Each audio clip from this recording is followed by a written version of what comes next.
안녕하세요. 허남경 약사입니다.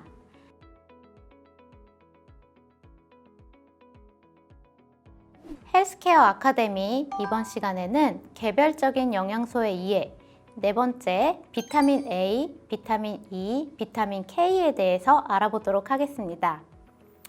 이 비타민들은 우리에게 흔히 접하기는 어색한 비타민일 것 같은데요. 이번 시간을 통해 비타민 A, E, K의 중요성에 대해 알아보도록 하겠습니다. 비타민 A의 역할에 대해 들어보신 적이 있나요? 비타민 A는 시력 유지와 상피세포 성장에 관여합니다. 비타민 A는 시각작용에 중요한 역할을 하며 상피세포의 분화와 성장, 그리고 피부 면역계에 영향을 미칩니다. 면역에서 점막 면역이란 게 중요한데요. 비타민 A는 점막 면역과 관련이 깊습니다. 비타민 A의 활성 형태를 레티노이드라고 하며 이는 비타민 A의 다른 형태인 레티날, 레티놀, 레티노익산 등을 총칭하는 이름으로도 통용됩니다. 동물성 식품인 간, 어유, 달걀에 풍부하게 함유되어 있습니다.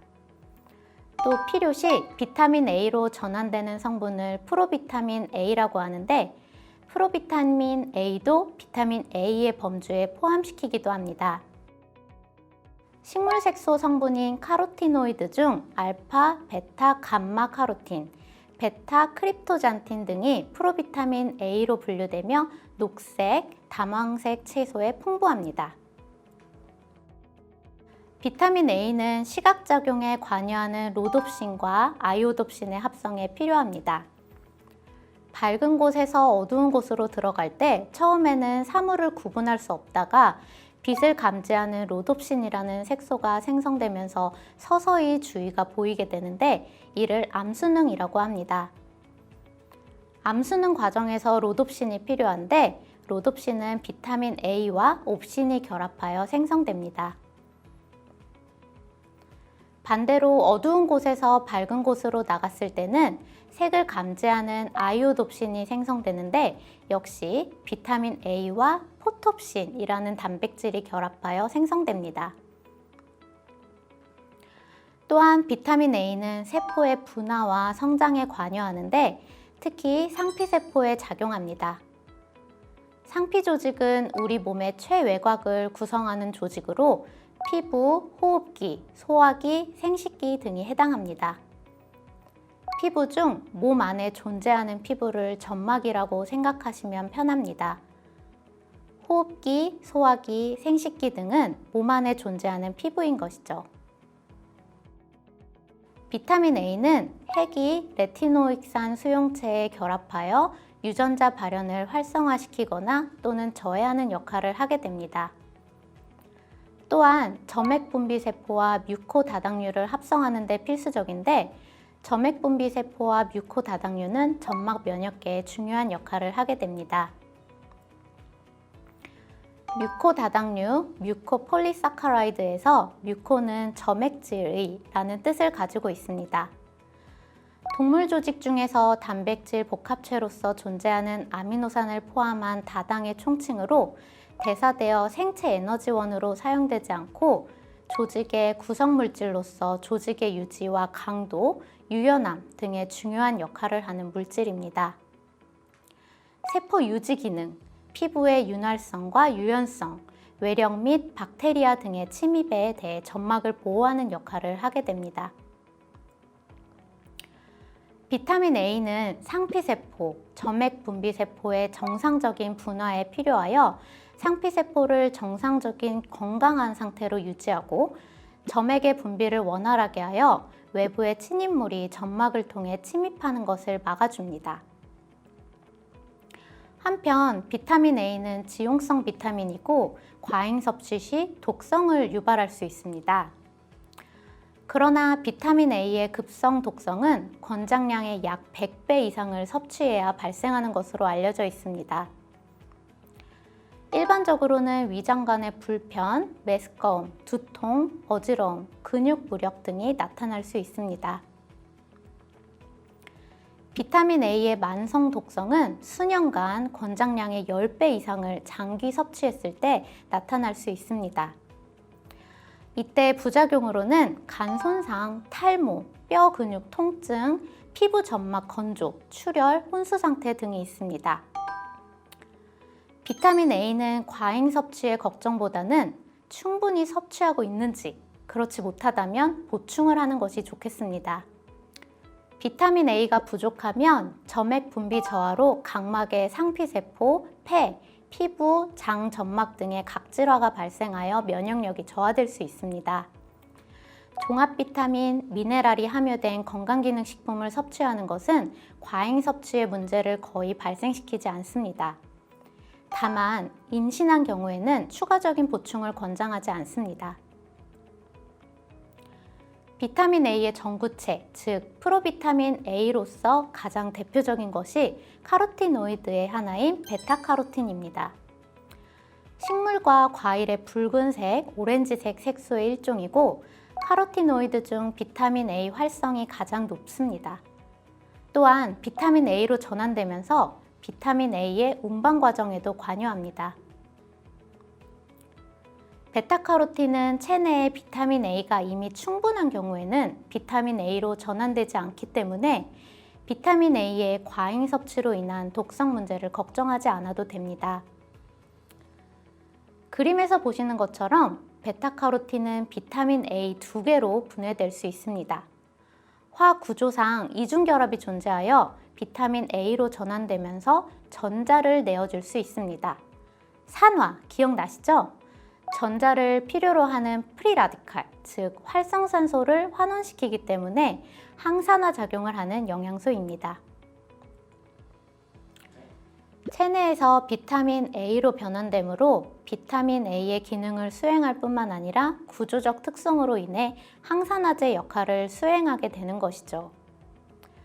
베타카로틴이 항산화제로서 중요한 이유는 상피 조직에서 항산화 작용을 수행하기 때문입니다.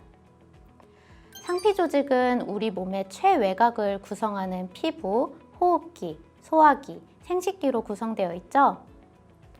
점막 면역의 핵심을 이루고 있는 조직들이 다 포함되므로 항산화 기능뿐 아니라 면역 기능에도 중요한 역할을 담당합니다. 다음은 비타민 E에 대해 살펴볼까요? 비타민 E는 토코페롤이라고 부르기도 하는데 비타민 E의 다른 형태인 토코트리에놀을 포함하고 토코페롤과 토코트리에놀은 각각 알파, 베타, 감마, 델타의 4가지 형태가 있어 총 8개의 천연화합물로 이루어져 있습니다. 지용성 비타민인 비타민 E의 흡수에는 지질과 담즙이 필요하고 간에서 혈액으로 이동한 비타민 E는 지단백에 의해 조직으로 이동하게 됩니다. 비타민 E는 혈장, 간, 부신, 지방 조직에 다량 존재하고 있습니다. 비타민 E는 비타민 C와 함께 대표적인 항산화 비타민으로 알려져 있습니다. 비타민 E는 활성산소를 환원시켜 세포막 인지질의 과산화를 방지합니다. 또한 혈장 지단백질에서 유리 라디칼을 제거하여 지단백의 산화를 방지하고 비타민 C 같은 다른 항산화제에 의해 환원되어 재사용됩니다. 그림에서는 활성산소가 세포막을 산화시켜 손상을 유발하는데 비타민 E가 항산화제로서 전자를 활성산소에 제공하여 환원시킵니다. 활성산소의 피해를 제거하는 것입니다. 비타민 E는 전자를 활성산소에 내어주었기 때문에 전자가 필요한데 비타민 C가 필요한 전자를 비타민 E에 내어주어 비타민 E를 재생시키는 것입니다. 비타민 E는 지용성 영양소를 활성산소로부터 보호하는 역할도 합니다. 오메가3 등의 불포화 지방산과 비타민 A의 보호작용이 대표적입니다. 또한 적혈구막을 보호하기도 합니다. 비타민 E 부족 시 적혈구막이 활성산소에 의해 산화, 손상되면 적혈구가 파괴되는 용혈 현상이 발생하여 적혈구가 부족하게 되고 빈혈이 나타날 수 있습니다. 이를 용혈성 빈혈이라고 합니다. 또한 비타민 E는 노화를 지연시키거나 면역 반응을 증진시키고 심혈관 질환 예방 효과도 있는 것으로 밝혀졌습니다. 비타민 E의 가장 중요한 역할에 대해 알아보도록 하겠습니다. 그림에서처럼 혈관에는 지방을 운반하기 위한 지단백들이 존재합니다. 음식 중의 지방은 흡수되어 간으로 이동하고 간에서도 콜레스테롤, 중성지방 등을 합성하여 우리 몸에 필요한 곳으로 혈관을 통해 이동시킵니다. 혈관은 혈액으로 채워져 있어 지방이 이동할 수 없기 때문에 단백질 막을 형성하여 지단백 형태로 혈관을 통해 이동하게 됩니다. 그런데 이러한 지단백들도 활성산소의 공격을 받아 산화되기도 합니다. 지단백이 산화하면 단백질이 파괴되고 그 안에 지방 성분이 혈액에 노출됩니다. 혈액에 노출된 지방 성분들은 혈관 벽에 침착되고 경화되어 플라크를 형성하고 혈액순환 방해, 혈관 손상, 혈관 파열, 혈관 폐색 등을 유발시킬 수 있습니다. 동맥경화 등 심혈관 질환의 위협 요인이 되는 것입니다. 비타민 E는 이러한 혈중 지질이 활성산소에 의해 산화되는 것을 막아주는 항산화 작용을 통해 혈액순환에 도움, 심혈관 질환 예방에 도움이 되는 것입니다. 비타민 E의 가장 중요한 항산화제로서의 역할은 바로 혈중 지질의 산화를 억제하는 것이라고 할 수 있습니다. 다음은 비타민 K에 대해 알아보겠습니다. 비타민 K는 혈액응고인자의 합성, 칼슘 결합 단백질의 합성에 관여하여 뼈 건강에 도움이 되는 비타민입니다. 혈액응고, 뼈 건강에 도움이 되는 영양분으로 기억하시면 좋겠습니다. 비타민 K는 세 가지 형태가 있습니다. 비타민 K1은 필로퀴논이라고 하며 녹색잎 채소에 풍부합니다. 다음으로 K2는 메나퀴논이라고 하고 생선 기름과 육류, 청국장, 낫또 등에 함유되어 있습니다. 인공적으로 합성하는 비타민 K도 존재합니다. 비타민 K는 장내 미생물에 의해서 합성되기도 하지만 현대인들의 장 건강 상태가 좋지 않아 제대로 합성되지 않고 또 그 필요성이 커지면서 보충해야 하는 영양소로 인식되고 있습니다. 비타민 K는 간에서 혈액응고인자의 합성에 관여합니다.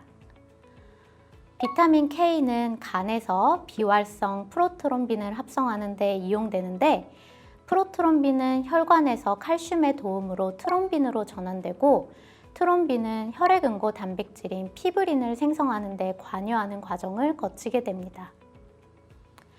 비타민 K가 부족하면 혈액의 응고가 제대로 진행되지 않아 문제가 발생할 수 있습니다.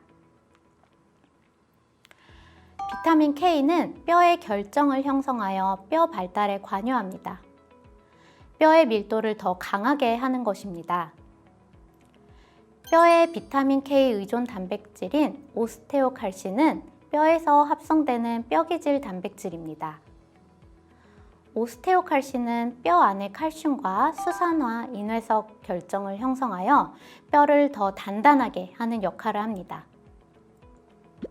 오스테오칼신은 뼈를 단단하게 만드는 역할도 하지만 혈액으로 유입되어 다른 다양한 기능을 발휘하는 것으로 밝혀졌습니다.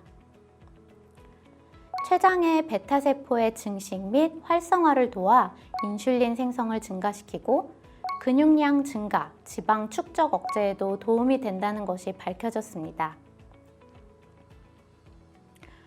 오스테오칼신은 지방 조직에서 생성되는 호르몬인 아디포넥틴도 활성화시키는데 아디포넥틴은 인슐린 저항성을 감소시키고 심혈관계 건강에 도움이 되는 물질로 알려져 있습니다. 건강에 도움이 되는 중요한 뼈 호르몬인 오스테오칼신의 생성에는 비타민 K와 함께 비타민 D가 중요합니다. 비타민 D 편에서 오스테오칼신에 대해 다루었던 내용 기억하시죠? 비타민 D, K가 조골세포를 자극하여 오스테오칼신 형성과 분비를 촉진하게 됩니다. 오스테오칼슘은 뼈에서 생성되기 때문에 뼈가 건강하면 잘 생성될 수 있습니다. 뼈 건강에 도움이 되는 칼슘과 마그네슘, 단백질, 비타민 D, K를 충분히 보충하면서 뼈에 자극이 되는 체중 부하 운동을 병행하면 오스테오칼슘을 합성하는 데 도움이 될 수 있습니다. 또 아디포넥틴도 활성화하기 때문에 아디포넥틴의 건강 증진 효과도 기대할 수 있겠습니다. 지금까지 비타민 A, E, K에 대해서 알아보았습니다. 비타민 A, E, K도 다른 비타민들 못지않게 우리에게 중요한 비타민이란 걸 확인해 볼 수 있었습니다. 이것으로 비타민 A, E, K에 대한 강의를 마치겠습니다. 감사합니다.